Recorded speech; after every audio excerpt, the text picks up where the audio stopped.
Again, you have heard that it was said to those of ancient times, "You shall not swear falsely, but carry out the vows you have made to the Lord." But I say to you, do not swear at all, either by heaven, for it is the throne of God, or by earth, for it is his footstool, or by Jerusalem, for it is the city of the great king. And do not swear by your head, for you cannot make one hair white or black. Let your word be yes, yes, or no, no. Anything more than this comes from the evil one. Thanks, Bill. Hey, good morning. Happy Father's Day. It's great to spend it with you. So, if you've been with us for a long time, you may know that we typically do these topically based series, and that's kind of where I've grown comfortable. I love the idea of taking cultural moments and just things that are happening and then just demonstrating the relevance of the text in every season and every moment. But we started this thing way back after Easter where we're just teaching our way through Matthew one chapter at a time, talking our way through Matthew one chapter at a time. And for me, there's something unique happening just as I'm recognizing, like, hey, there's some false premises that I was working from there that we still couldn't talk about culture, because I had no idea where this would land on Father's Day, and yet it landed on words and the words that we use and the danger of words. And I suspect probably every dad in the room can appreciate, every human in the room could appreciate that it's hard to find an easier way to hurt somebody else or love someone else than by effectively or ineffectively or effectively using words. So here's the question that I want to ask this morning, and then I'll give a little bit of context and we'll just jump into it. But what if it's always easier to try to control someone than it is to love them? And I'm indebted this morning to Dallas Willard in The Divine Conspiracy, as well as Marty Solomon in the Baymaw podcast, and Tim Mackey in a series that he did from Matthew years ago. But what if what Jesus understands is it's always easier to try to control someone than love them? What if he, and we'll get into this a little bit better than anybody else, understands there is a difference? But what if he knows that that's kind of at the core of what creates human ill? It's at the core of what causes humans with their best of intentions to run counter to God's intention for creation and relationship, the ways that we can mess it up the best or the worst. And what if he wants to help us with it? And here's the astounding piece, because if you're anything like me, the vows thing is confusing. We'll come back to that, but let's just kind of look at context for a second. In the Sermon on the Mount, we're getting teacher Jesus. Like in the first 4 chapters, we got just this introduction to this historical person, and here's who he is. He's God with us. And then in the Sermon on the Mount, Jesus tackles what I think are the 2 most important questions any human's ever asked, and they're the ones every human asks, every society, every culture, every country. And it's this question of who can be good and what is good, who is good. And as we've explored in the Beatitudes, my opinion, and again I'm leaning into others, is that what Jesus is doing in the Beatitudes isn't telling us attitudes to be. What he's doing is demonstrate that God's kingdom comes in spite of us all. What he's saying is that God's kingdom is wide open and available. You no longer have to fit this very narrow section of society, which in Jesus' day was a certain kind of Jewish person. And what he's saying is the kingdom of God. In Mark's gospel, he says, repent, for the kingdom of heaven is at hand. It's wide open. It's here for the taking. And having answered the question, any of us can be good because of who God is and the availability of the kingdom, then he gets into who is good. What does good look like? And I can't think of a more appropriate thing to talk about on Father's Day than just this idea that the premise of the whole thing is God's interest is not just having us look good. It's not just externals. But it's heart stuff. It's internal stuff. Years ago, I worked with a guy named Mark Johnson, who was 20 years my senior, was a longtime youth pastor. He was from Oklahoma. I don't know how he ended up in Billings. And one of his favorite sayings was, he would always talk about, I guess it wasn't a saying, one of his most passionate areas, what he would say, the closer you get to me, the worse I look. And the human challenge is all of us are trying to keep people here because we're afraid of being known for who we really are. And I think that's what's going on in the Sermon on the Mount, is a Jesus who's going, I'm not looking at playing that game. Now that can become self-shaming because we just go like, well, I don't fit that bill. But that's what apprenticeship, I think, that's what discipleship is a Jesus who wants to spend the rest of your life drawing close and from the inside out forming us new and good from the internal sense. So he starts by talking about murder. And Jesus, like us, lived in a society that said ultimately, you can't kill people. And so long as you do that, you're good. And Jesus went, no. There's this thing called anger. It's the problem. And actually, anger comes about because none of us like our wills being interrupted. And when your will's interrupted, that creates an emotional response. And if you're not careful, that emotional response is what leads to murder. But it also leads to contempt, which is what justifies murder. And we all know this. We've had experiences this week where something makes us mad, and if we allow it, it gives birth to contempt. And contempt, when it's like fully grown, becomes something far more than that. But the issue is this heart issue.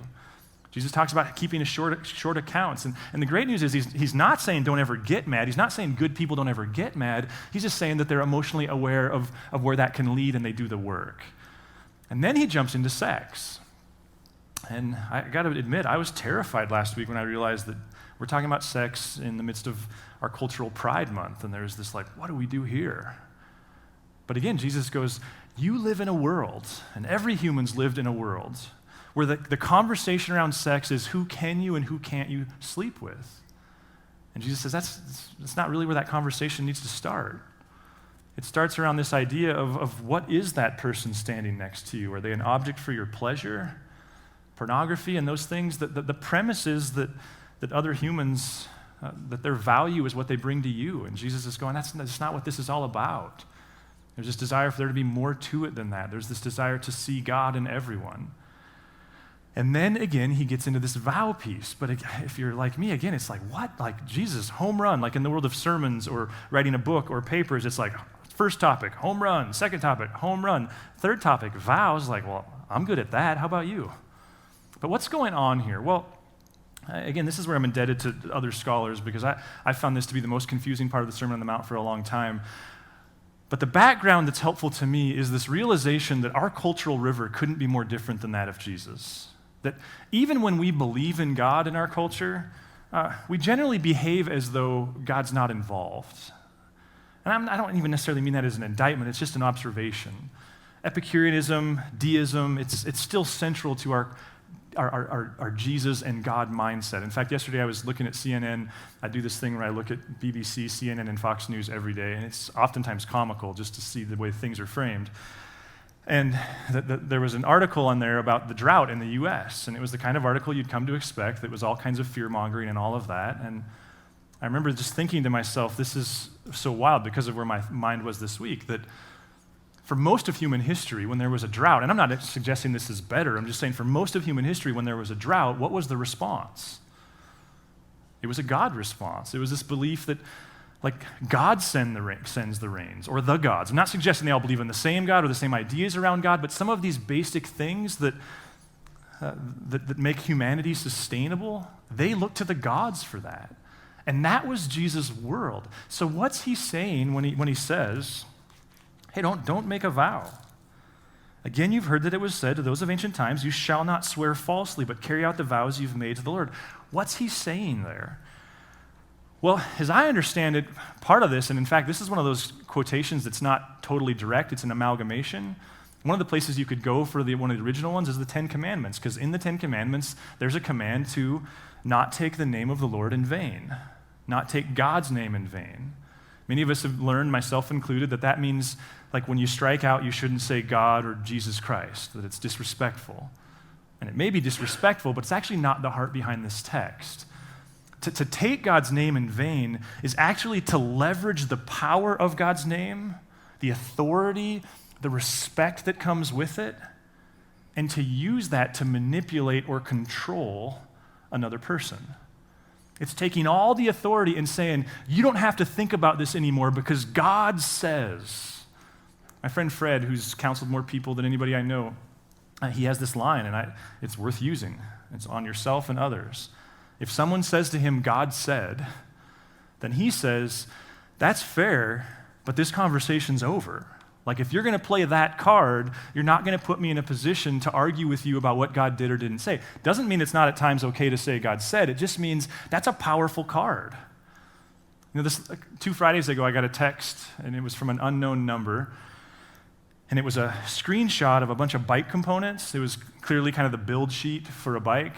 And I didn't know who it was from, and I kind of looked at the components. I recognized Shimano, but that was about it. It looked like it to be a bunch of kind of obscure brands, and I replied back, I'm guessing this is a mid-level hardtail bike. And they replied back, no, it's a full suspension. And then finally they said, oh, by the way, they told me who they were. I've known this person since they were in 3rd grade or something, 4th grade, and so then we started kind of talking. Now, I'm not the authority on bike components or bike parts by any means, but we were going back and forth. And then at one point he said, well, the mechanic said it's a great bike. Well, at that point I was like, well, which mechanic? Now, there's 2 great bike shops in town, Great Divide and Big Sky. I like them both, use them both. I'm most familiar with Big Sky because it's almost right across the street from my house, and in the off season they're open on my day off, so I know those guys. And I said, which bike shop? And he said, well, Big Sky. And I said, well, who was it? Was it Life? Was it Tucker? Was it Evan? And he told me which one it was. And I was like, dude, why are you asking me? Whatever he said, it's gold. Like, just cash that check. Like, just go with what he said. And I wasn't offended at all. I was just saying, like, I've used him for all kinds of input and advice, and what he says is reliable. Go with it. If he says it's a good bike, it's a great bike. Now, I'm not intending that to be a negative example because, like all of you, I actually live under this idea that asking people for counsel, especially experts, is a wise way to live. But that's a positive example, I think, of what Jesus is getting at negatively. That effectively what that did was when he told me that guy's name at that bike shop, my brain just stopped. And I'm glad for it, too, in that situation.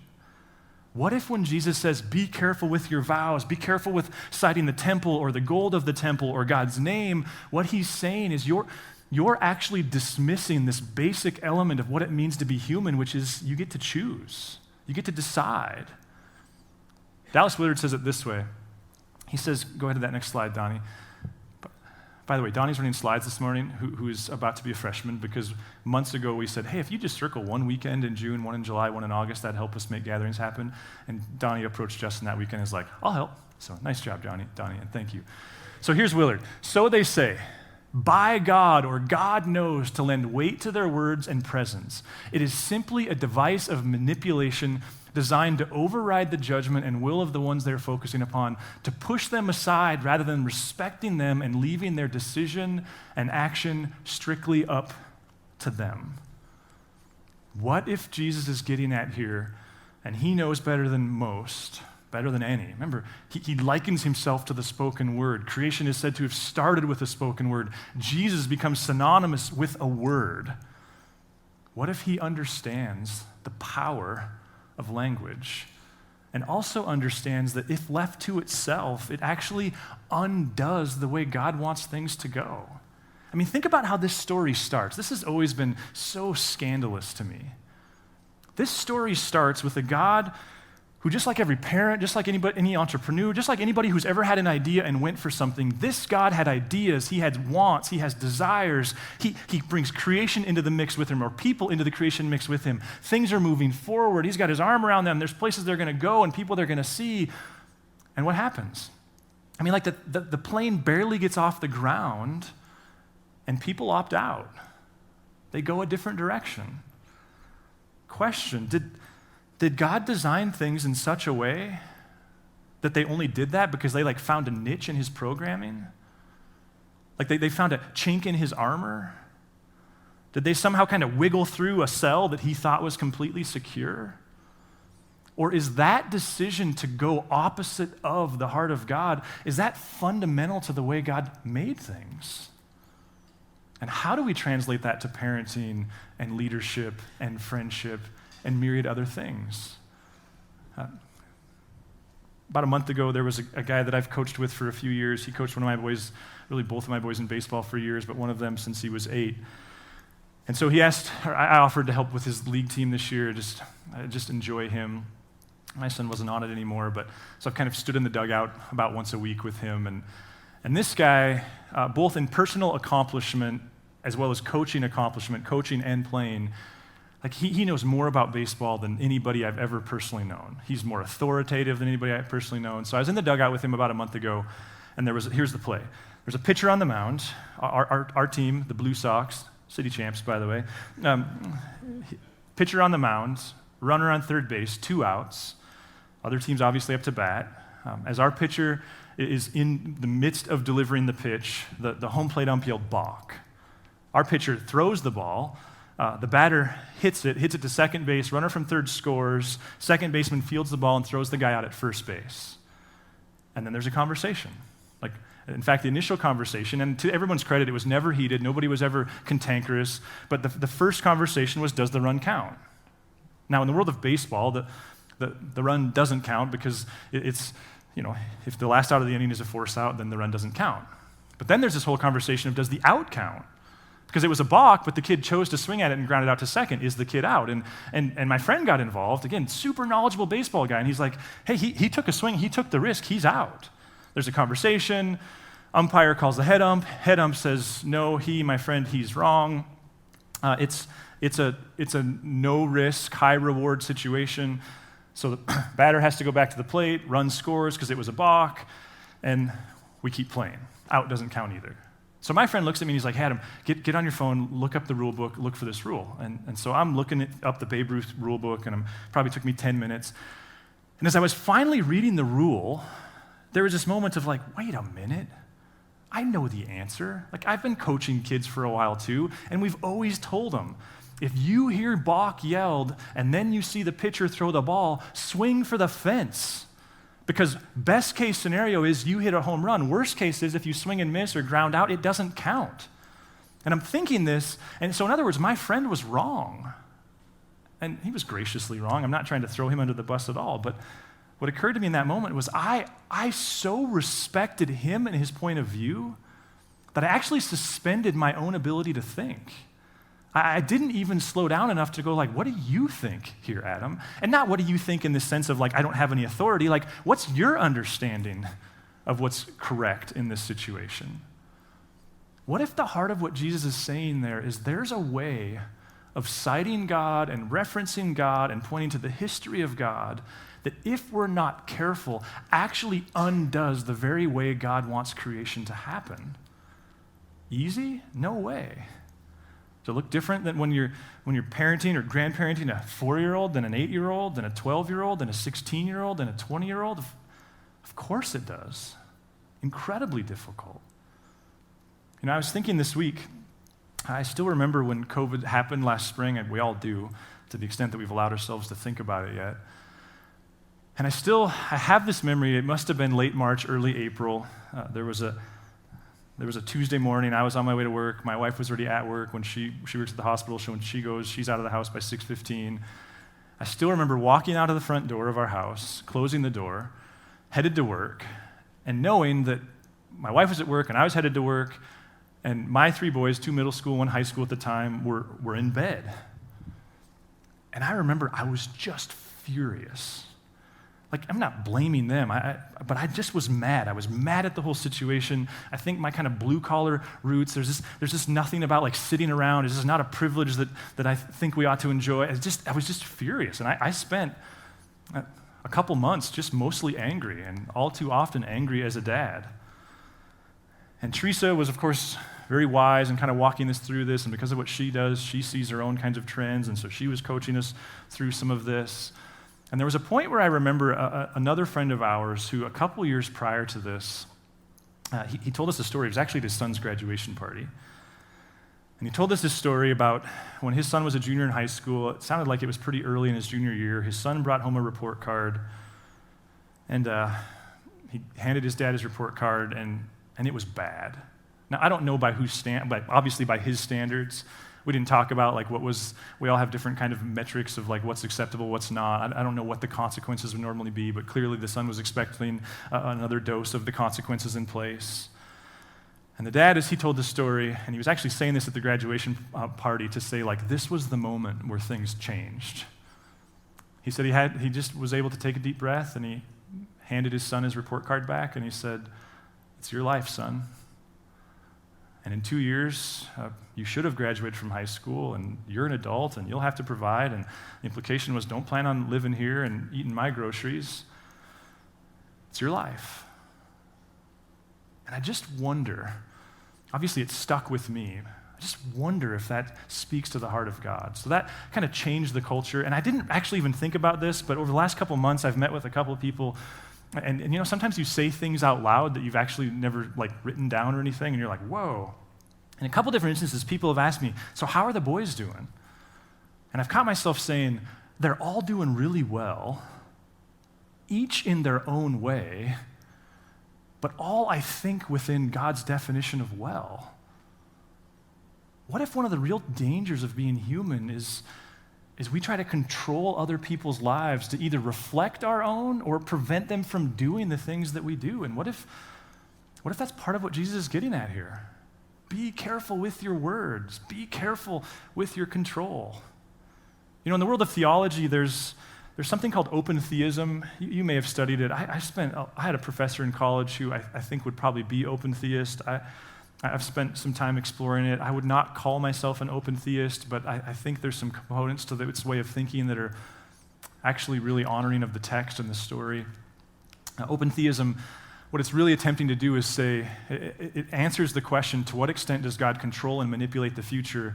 It answers it in a very open way, a way that says God is inside history. I mean, their most famous thinker, who's a pastor in the Minneapolis area, I mean, here's the most extreme example. The first Sunday after September 11th, he stood on the stage and said, God was surprised by what happened on September 11th.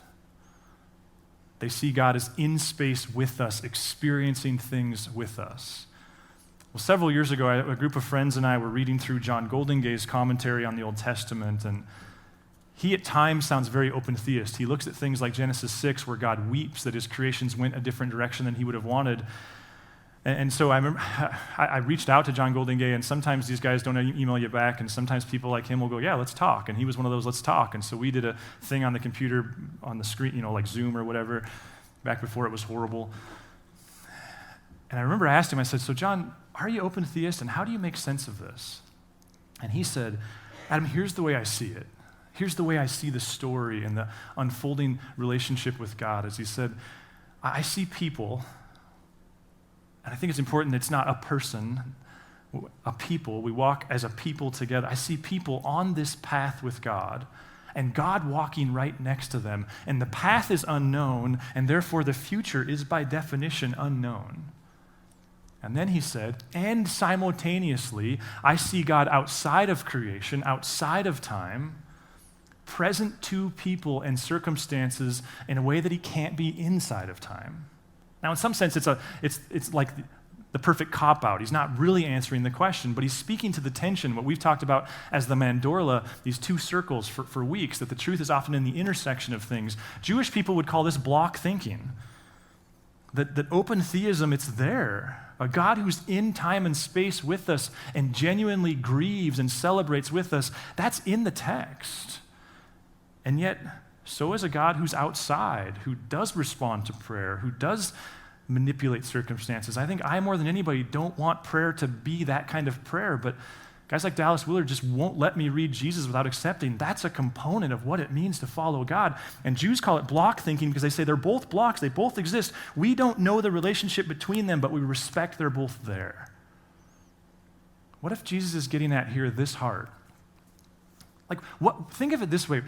What is God's security towards creation having the outcomes that he wants it to have? What is God's hope? Did he write the perfect program that had no flaws? Did he create the perfect cage? Does he have the perfect remote control? What is God's perfect plan? I would suggest, and I can't claim to embody this ever in my life, but isn't his perfect plan, doesn't it come to fruition in the cross? I don't mean like the historical moment, that too, but it's the character trait that led Jesus to the cross, isn't it? As a parent, shouldn't we be able to appreciate that God was staking the hope of the future, not on you, not on me, not on his computer program. He was staking the hope of the future on what? His character. The core of who God is. What if Jesus wants us to parent within this space? Think of the birth narratives around Jesus. I think the most trouble I've ever been in was something we did on the second Christmas Eve, and I think some of it was probably trouble I should have been in, but there's something about the birth narratives that's always messed with me. I mean, if you take the extent to which it's true, which I believe it is, but how much hope God placed in the Messiah, the life and death and resurrection of the Messiah. And then you pair that next to the extent to which God didn't control the outcomes, it's absurd. So God says, I'm going to show up as a human. I'm going to put creation back to rights. I'm going to put the law on. I'm going to live it out. And so what does he do? Well, he shows up as a fully developed 22-year-old, pre-programmed with the heart of God. No. He shows up as a helpless, largely ignorant, and if you take the humanity of Christ seriously, there's not a pre-installed computer chip that just gets downloaded as things happen. He shows up as an infant. Okay, so he shows up as an infant, but at least he shows up like the son of the most brilliant religious person or people ever. He's born in a time when some estimates say 50% of female deaths in Jesus' lifetime came as a result of some sort of complication from reproduction. He shows up at a time where like his mom was a surgeon and his dad was also a surgeon, where it was safe and secure. He shows up as the son of like a king and a queen. No. To peasants who were peasants to the extent that he's born in a barn. Okay, so he's born in a barn, but at least it's their 10th kid, because they'll know what the heck they're doing by that one. First kid. 13, 14-year-old mom, 17, 18-year-old dad, all the hope of the world in their hands. Okay, but the baby comes out of the chute, and then the placenta, which doesn't get much dignity, and then at least attached to the placenta was this like golden tablet of instructions for how to raise the Messiah. No. What does the incarnation tell us about God and the way he does and does not do control? Does that mean God doesn't claim his authority? Does it mean he doesn't have boundaries? How do we marry a God who, it sure seems clear the text says we're all going to be judged, we're all accountable, with a God whose controlling mechanism is scandalously not in place? What if that's what Jesus is getting at here, is his creation is in a large extent designed to respect people's options to choose? Dallas Willard will often say, people will say, if God's real, why doesn't he just show up? Because then I'll trust him, then I'll follow him. And Dallas says, look at the narrative. In the instances where God did that, it didn't go well for people. And if nothing else, what he says is we have such a small world and such a big God that God would so overwhelm your senses that he wouldn't do that to you. It defies the core of his character. What if to be a parent, to be a friend, to be a leader is to live in this tension? Listen to the way Dallas says it. Just one more quote from Dallas on this section. He says, kingdom rightness, it respects the sole need of human beings to make their judgments and decisions solely from what they have concluded is best.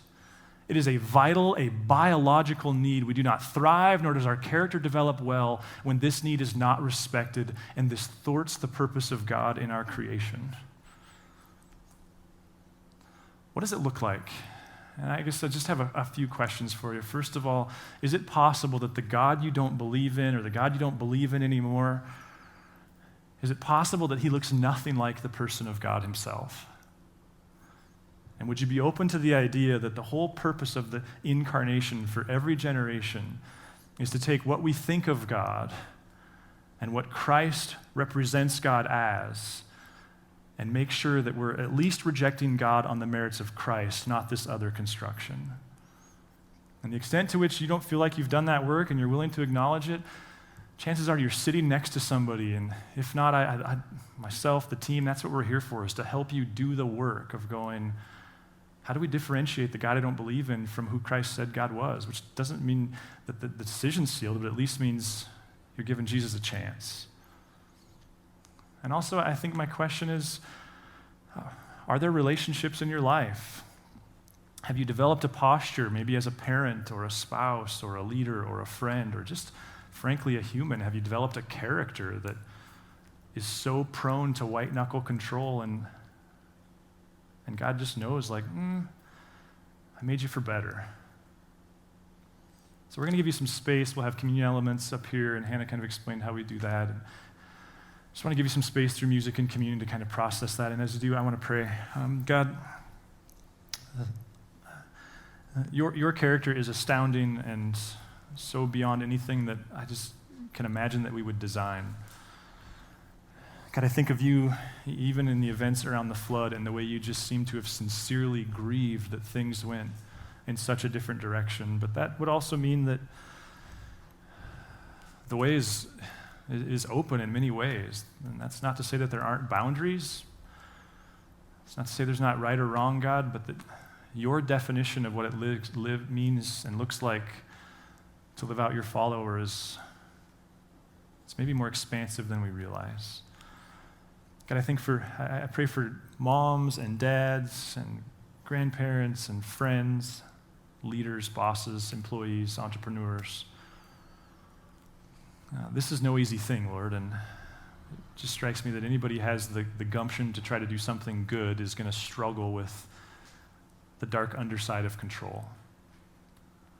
And so I pray that you'd lead us through this, that you'd give us self-awareness in those key moments, that you'd give us the kind of disciplines that we have in place every day that create space for you and your Spirit to just prompt us, to identify micro interactions where we can celebrate living within your character and own up to where we didn't. Jesus, our desire is to represent you to our community.